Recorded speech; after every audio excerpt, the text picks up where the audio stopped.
back to the 5-Minute Tech channel. Today we'll be talking about how to secure ASP.NET Core microservices, and in that the first part, which is JWT Authentication in ASP.NET Core Web API.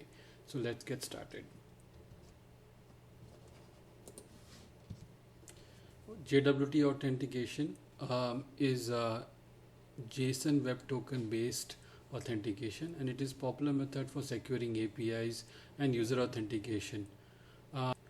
The client sends a login request in this, and the server generates a JWT containing claims and other user information, and the token is then assigned using a secret key or public private key pair to ensure that its integrity and authenticity is maintained.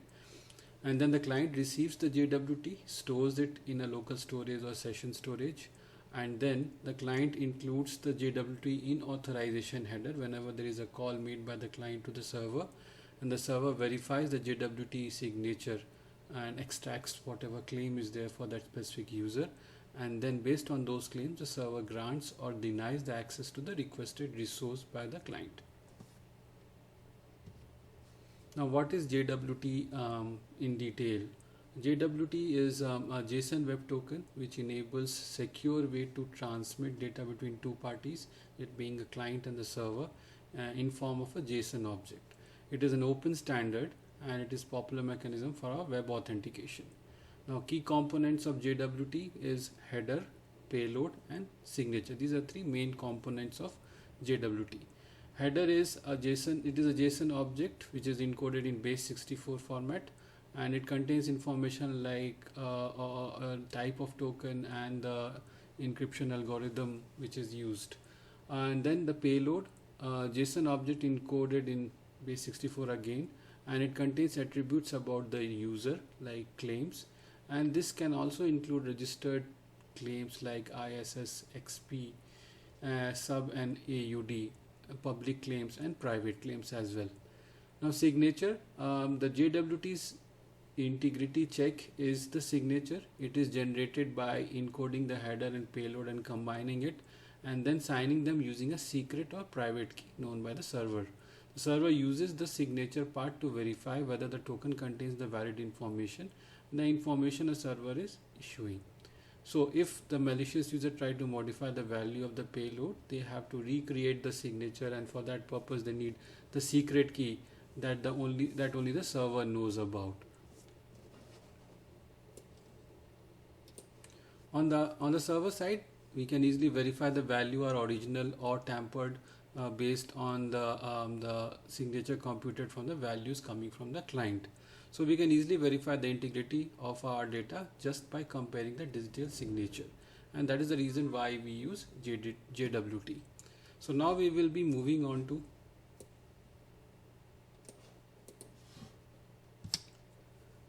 what is the JWT structure? A JWT structure typically implies a header dot payload dot signature. As we just talked about, header is something which contains the type of token and the algorithm, and that is this part. The payload is basically user information, and signature is the combination of payload and header, and it is combined with the secret key. Now, JWT authentication is widely used because it is stateless, no need to store session on the server.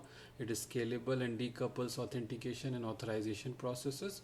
However, it should be implemented with care, because to avoid a common security pitfalls like token leakage and improper token expiration handling. So we'll be talking about this in more detail in the part 2 and part 3 of this series. So let's now get into the demo part, wherein I'll showcase you how to authenticate your API through JWT token. So here am I in the ASP.NET Core Web API project. I have created a simple project which has the basic structure in place. I'll be working with this solution and adding the JWT authentication to the web API. So let's get started. Okay, to begin with, we will go ahead and add the reference of JWT bearer from Microsoft.asp.NET Core.authentication JWT bearer.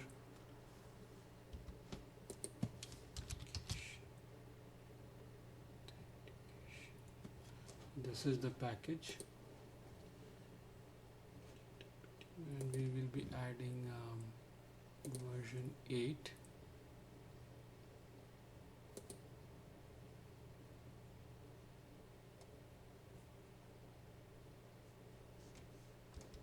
So we have successfully added the reference. Now let's go back to the program CS and add the code relevant to this. So here before the build happens, let's add the builder.service builder.services dot add authentication, and in this we will be adding the JWT bearers.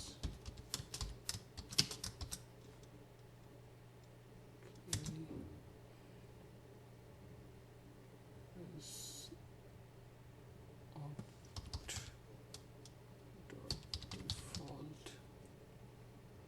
So we'll be adding default authentication scheme, and it will point to JWT bearer defaults dot authentication scheme, and then we will be adding dot default challenge scheme, and that will be again authentication scheme, and then we will be doing a dot here, and we'll be adding JWT bearer, add JWT bearer, and the options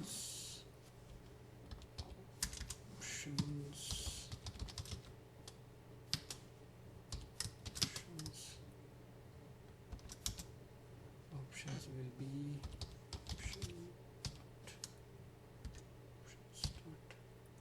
token validation parameters. We'll go ahead and add the parameters. New token validation parameters, and here we will add, so we'll be adding first the the issuer, which is the actual server that creates the token. So here the validate date issuer,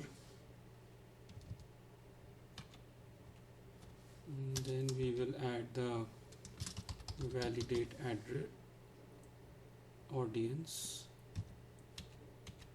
and then we will add validate lifetime, and then we'll add the validate issuer signature key,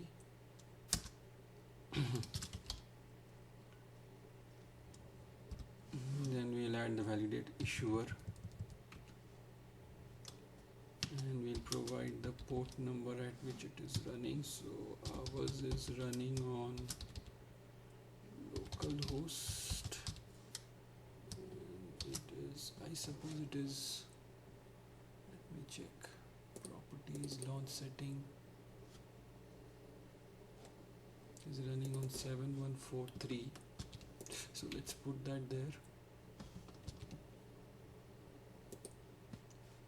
and validate audience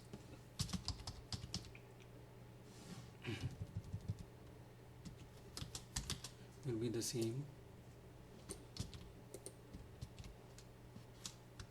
and issuer signing key, now this will be symmetric security key,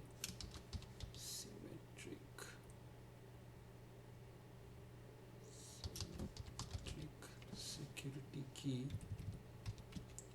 and we will pass the encoding. So this is the pretty standard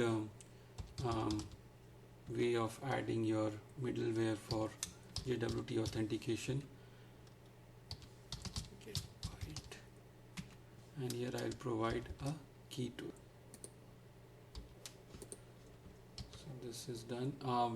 We also need to add app.use authentication. Use authentication.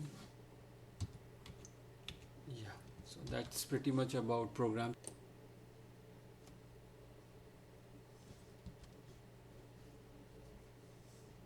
And I'll add a simple get operation like public I enumerable of string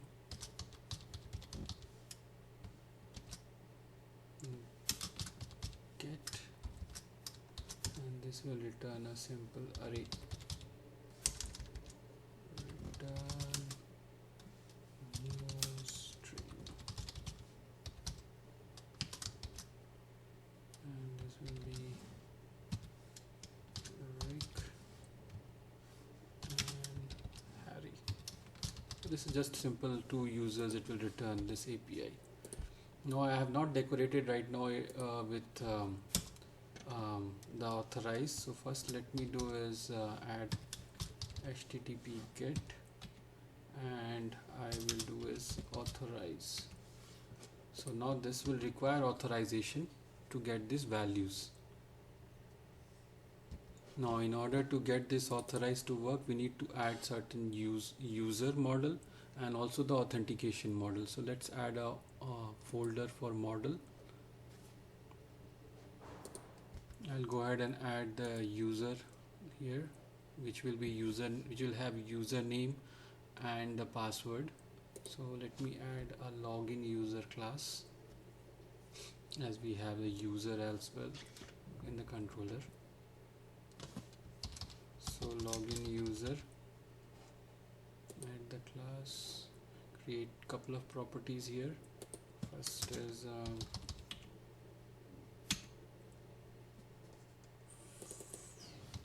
string username, and then we have password. This also will be string. Similarly, we'll add authentication model. This will contain, and that will contain your authentication token. So let's add the authentication model. Authentication, and this will have one property, which is string auth token. Now let's go ahead and add a controller for authentication. So we need to get this auth token generated and passed to the client if it needs it through an API, and then they can call the user controller's get method. So we need to add an authentication controller. So now I'm just selecting MVC controller empty and writing, just mentioning it here, authentication controller. Authentication controller, yeah. And we'll put in the code for that. So here I will make it as controller base, and then I will write action result login, and this will be from body. From body I will take login user, and this user will provide me username and password. So if user dot username is equal to test, let's keep it simple, test and test, and user dot password is also test. Then what we will do is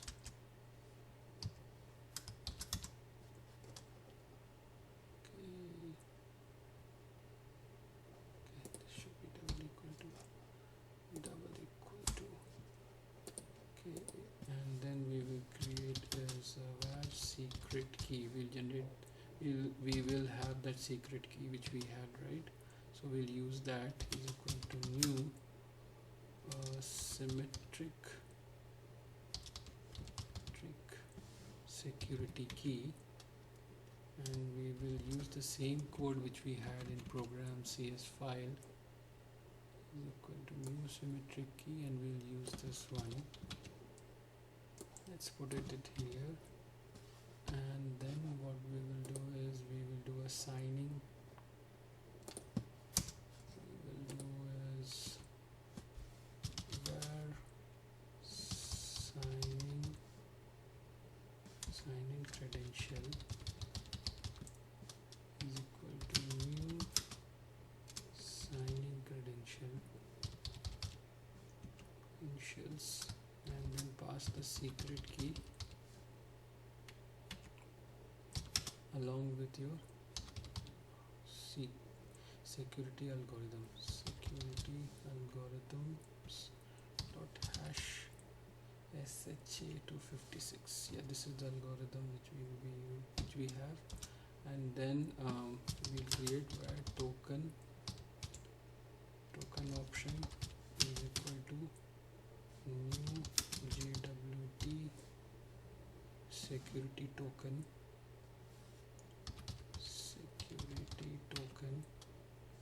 and in here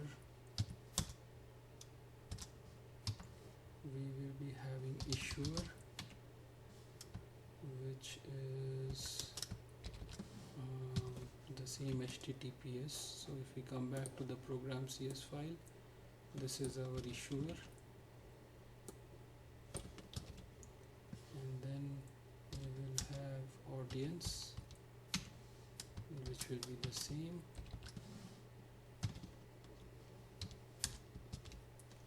Then we will have claims.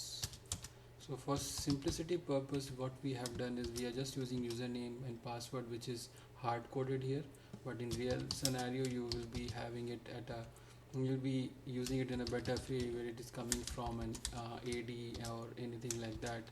So yeah, this is just for simplicity purpose we are demonstrating, and here it will be an empty claim.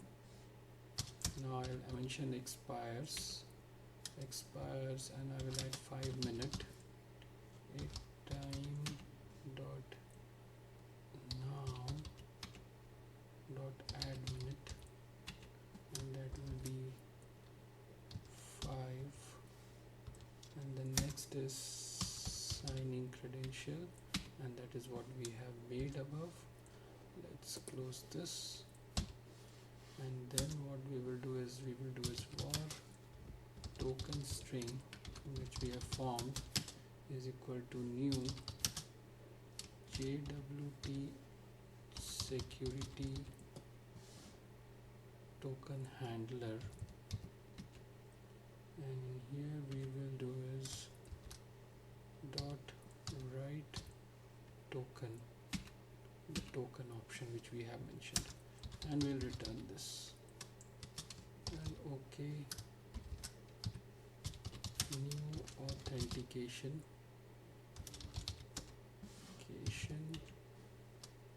and the auth token is our token string. Okay, so that's pretty much how we will do. Otherwise we will be, if it is not there, we will return unauthorized.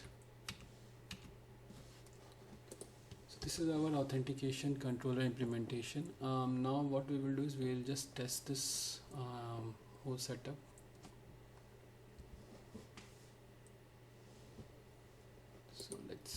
So let's run this now. So we have missed to add the route here, so let's do that. HTTP post, and we will use the login route.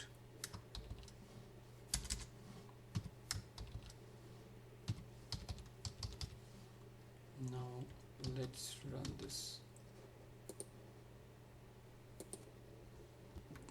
So we have got our login as well as user. So let's first get the token, and we'll just try this out. Use test and test, because that is what we have coded in. Now we'll execute this and we get our token.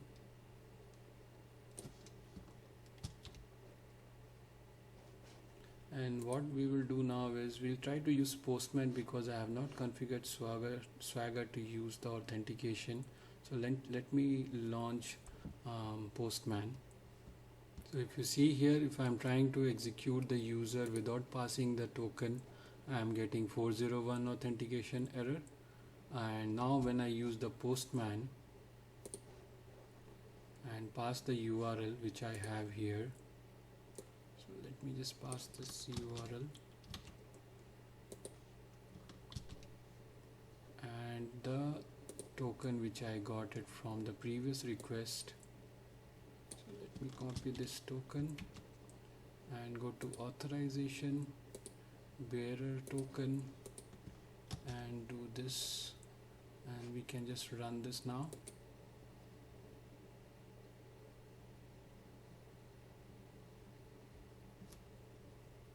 And you will get Rick and Harry, and that is what we had coded in here. So if you go to the user controller, the Rick and Harry is what we had coded, and that's what you are getting in your Postman. So that was pretty much about the JWT authentication in ASP.NET Core application. We'll continue on this series with the more videos on how we can include in a microservices structure. See you in the next video. Have a nice day.